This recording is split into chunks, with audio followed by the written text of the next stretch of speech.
The tabs on the ribbon are File, Home, Insert, Page Layout, Formulas, Data, Review, View, and Help. The Home tab contains the most frequently used commands in Excel. Each tab contains groups of related commands.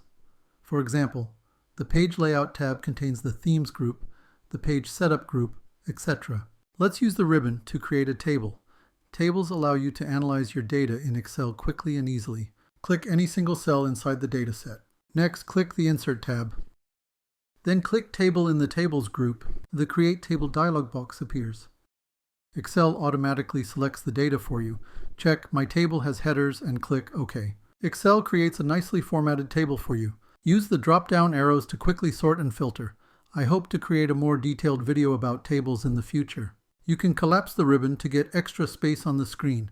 Right-click anywhere on the ribbon and then click Collapse the ribbon. The ribbon is now collapsed. To uncollapse the ribbon, double-click any of the tabs. Let's double-click the View tab. The ribbon is now visible once again.